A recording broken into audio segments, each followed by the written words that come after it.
اعوذ باللہ من الشیطان الرجیم بسم اللہ الرحمن الرحیم اولما اصابتکم مصیبۃ قد اصبتم مثلھا قلتم انا ھذا، تو جب تم پر ایک مصیبت آئی جب کہ تم اس سے دگنی مصیبت جو ہے ان کو پہنچا چکے ہو، قلتم انا ھذا، تم کہتے ہو یہ کہاں سے آ گیا، یہ کیوں ہو گیا، اللہ نے پہلے مدد کی تھی اب کیوں نہیں کی۔ قل ھو من عند انفسکم، اے نبی کہہ دیجئے یہ تمہارے اپنے نفسوں کی شرارت کی وجہ سے ہوا، تم نے غلطی کی، تم نے حکم کی خلاف ورزی کی۔ حتی اذا فشلتم وتنازعتم فی الامر وعصیتم من بعد ما اراکم ما تحبون ان اللہ علی کل شیء قدیر، اللہ تو ہر چیز پر قادر ہے۔ گویا کہ اسی مضمون کو دہرا کر لایا گیا کہ وَلَقَدْ صَدَقَكُمُ اللَّهُ وَعْدَهُ، اللہ وعدہ اپنا پورا کر چکا تھا۔ وَمَا أَصَابَكُمْ يَوْمَ الْتَقَى الْجَمْعَانِ، البتہ یہ اللہ چاہتا تو کنڈون کر دیتا، تمہیں کوئی سزا نہ دیتا، معاف کر دیتا بغیر سزا دیے، لیکن یہ کہ اللہ کی حکمت کا تقاضا یہ ہوا کہ تمہیں سزا دی جائے، اس لیے کہ ابھی تو بڑے بڑے مراحل آنے ہیں۔ اگر اسی طرح تم نظم کو توڑتے رہے اور احکام کی خلاف ورزی کرتے رہے تو پھر تمہاری حیثیت جو ہے ایک جماعت کی تو نہیں ہوگی، پھر تو ایک انبوہ ہے، ہجوم مومنین ہوگا، جماعت، لشکر، فوج، حزب اللہ درکار تو وہ ہے۔ وما اصابکم یوم التقى الجمعان، اور جو بھی مصیبت تم پر آئی ہے اس دن جس دن کے دونوں لشکر بھڑ گئے تھے آپس میں، فباذن اللہ، وہ اللہ کے اذن سے آئی ہے، بغیر اللہ کے اذن کے تو یہ تکلیف نہیں آ سکتی تھی۔ وَلِيَعْلَمَ الْمُؤْمِنِينَ، اور یہ اس لیے کہ اللہ جان لے کہ کون ہے اصل مومن، حقیقی مومن، صابر مومن، جو مستقیم مومن ہے۔ وَلِيَعْلَمَ الَّذِينَ نَافَقُوا، اور تاکہ دیکھ لے کہ کون ہے منافق۔ اور یہاں اصل ترجمہ ہم کرتے ہیں تاکہ اللہ ظاہر کر دے کہ کون ہے مومن اور ظاہر کر دے کہ کون ہے منافق۔ کھل گیا کہ نہیں؟ 300 کو لے کر عبداللہ ابن ابی چلا گیا تو اب سب کو پتہ تو چل گیا، آئندہ ان کی بات پر اعتبار تو نہیں کریں گے، وہ چکنی چپڑی باتیں کریں گے تو ان کی باتیں جو ہے کان لگا کے سنیں گے تو نہیں۔ تو اللہ تعالیٰ نے چاہا کہ who's who and what is what یہ بالکل مبرہن ہو جائے، واضح ہو جائے۔ وقیل لہم تعالوا، اب یہاں وہ تذکرہ ہو رہا ہے آخر میں اس واقعے کا کہ جب کہ عبداللہ ابن ابی 300 آدمیوں کو لے کے واپس چلا گیا، اس وقت کچھ لوگوں نے اس سے کہا ہوگا کہ کہاں جا رہے ہو بے وقوفو، اس وقت تو لشکر سامنے آمنے سامنے کھڑے ہیں اور 300 آدمی نکل جائیں 1000 میں سے تو بقیہ جو باقی ہیں ان کے بھی کچھ نہ کچھ دلوں میں کمزوری پیدا ہوگی، جیسے کہ بنو حارثہ اور بنو سلمہ کے اندر کمزوری عارضی طور پر پیدا ہو گئی تھی۔ تو سمجھانے والوں نے جب کہا فقیل لہم تعالوا قاتلوا فی سبیل اللہ، اب ادفعوا، آؤ بھائی آؤ، کہاں جا رہے ہو، اللہ کی راہ میں قتال کرو یا دفاع کرو۔ دفاع ہو رہا ہے تو مدینے کے اوپر حملہ ہوگا تو کیا ہوگا، اگر یہاں پر یہ لشکر جو ہے شکست کھا گیا تو کیا تمہاری بہو بیٹیاں جو ہے پھر آ کر وہ انہیں لے کر اپنی باندیاں بنا کر نہیں لے جائیں گے؟ اللہ کی راہ میں جنگ کرو، اگر یہ نہیں تو کم سے کم اب دفاع جو ہے مدینے کا اس کے لیے تو کھڑے رہو۔ قالوا لو نعلم قتالا لاتبعناکم، ان کا اگر ہم سمجھتے کہ جنگ ہونی ہے تو ہم ضرور تمہارا ساتھ دیتے، یعنی یہ تو در حقیقت نورا کشتی ہو رہی ہے، یہ حقیقت میں جنگ ہے ہی نہیں۔ یہ محمد کے ساتھی جو مہاجرین آئے ہیں مکے سے اور یہ جو مکے سے اب آئے ہیں چڑھ کر، یہ سب ایک ہیں، ایک ہی تھیلے کے چٹے بٹے ہیں اور ہمارا ان سے کوئی سروکار نہیں۔ لو نعلم قتالا لاتبعناکم ہم للکفر یومئذ اقرب منہم للایمان، اس دن وہ ایمان کی نسبت کفر سے قریب تر تھے۔ یقولون بافواہہم ما لیس فی قلوبہم، وہ اپنے منہوں سے وہ بات کہہ رہے ہیں جو ان کے دلوں میں نہیں ہے۔ واللہ عالم بما یکتمون، اور جو کچھ وہ چھپا رہے ہیں وہ اللہ کے علم میں ہے۔ الذین قالوا لاخوانہم وقعدوا لو اطاعونا ما قتلوا، یہ وہ لوگ ہیں کہ جنہوں نے کہا، ان کے جو بھائی جو وہاں پر ابو سلمان صادق الایمان تھے جو وہاں شہید ہو گئے، تو جو لوگ بیٹھے رہے تھے انہوں نے کہا لو اطاعونا ما قتلوا، اگر وہ بھی ہمارے ساتھ آ گئے ہوتے، ساتھ ہمارے چلے آتے، 300 ہم آئے تھے، وہ اور بھی آ جاتے تو قتل نہ ہوتے۔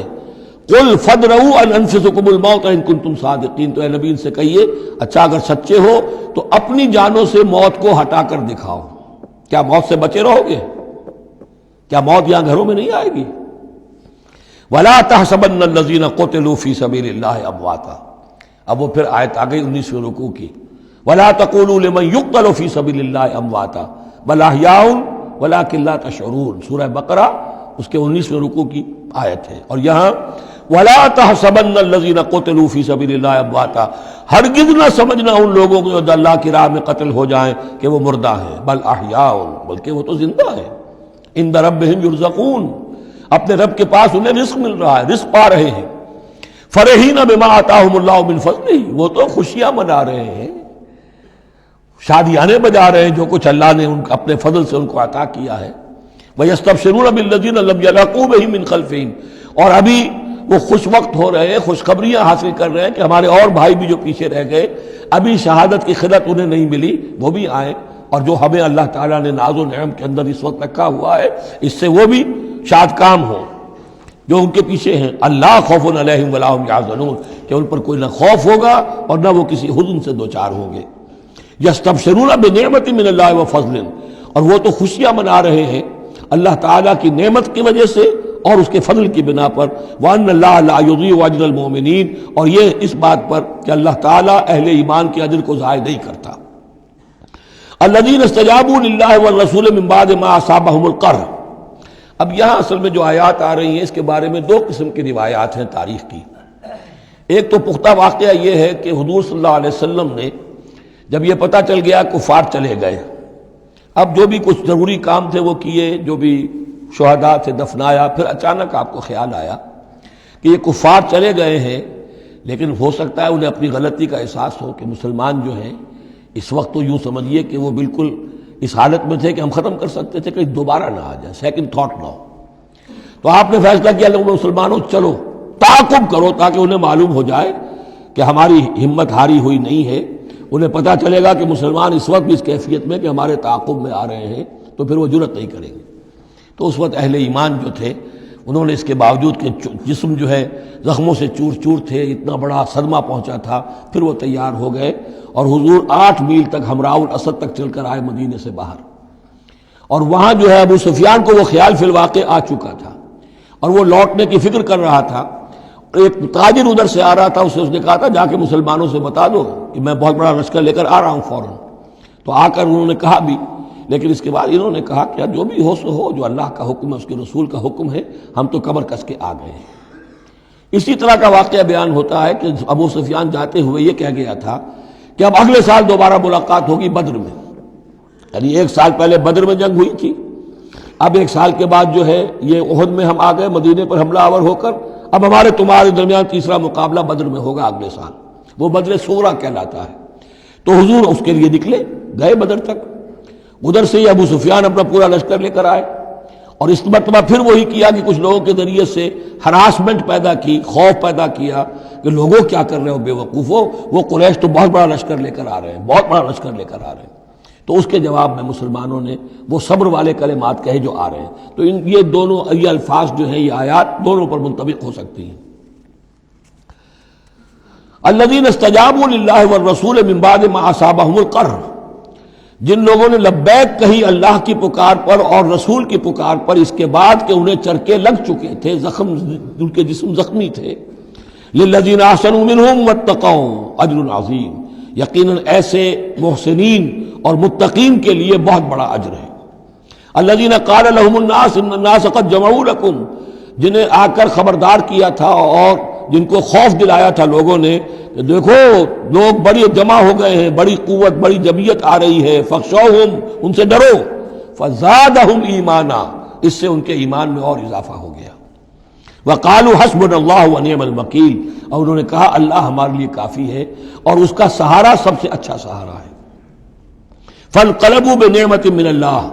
ابو سفیان کو جب پتا چلا کہ محمد تو ہمارے تعاقب میں آ رہے ہیں تو انہوں نے عافیت اسی میں سمجھی کہ وہ پھر سیدھا مکہ کی طرف رخ کر لیا،